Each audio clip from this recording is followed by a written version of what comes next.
So yun, muli nagpabalik is Bratislav, mga kapatids.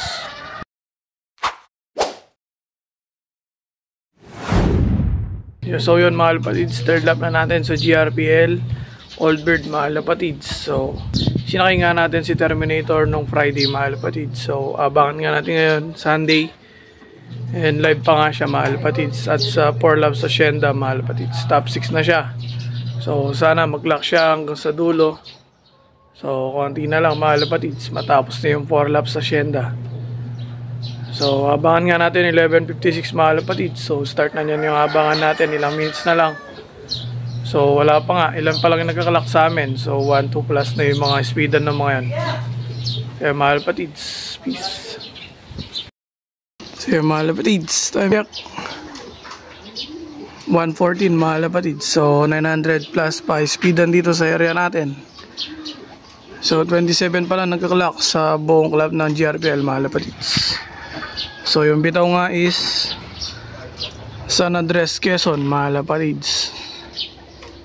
Yan, medyo makulimlim na dito sa area natin. So maulan nga sa sa south, mga kapatids, makulimlim eh. So wala pa nga si Termi, mga kapatids. So abang-abang na tayo. 1 hour later. Dito na ibon natin, mga kapatids. Ayan na siya, oh. Nakadungaw na si Termi. Pasukin lang natin siya, mga kapatids. A few moments later. Nandito na yung ibon natin, mga kapatids. Speed niya is 800 plus yung speedan niya dito, mga kapatids. So live pa siya ng Hacienda at OB. So ayan, oh.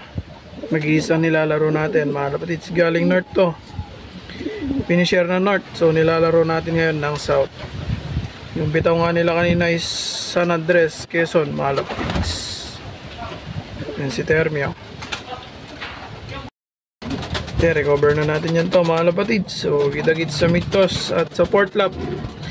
Last lap ng Hacienda nyan next Friday, mga kapatids. Then 4th lap ng OB category, mga kapatids.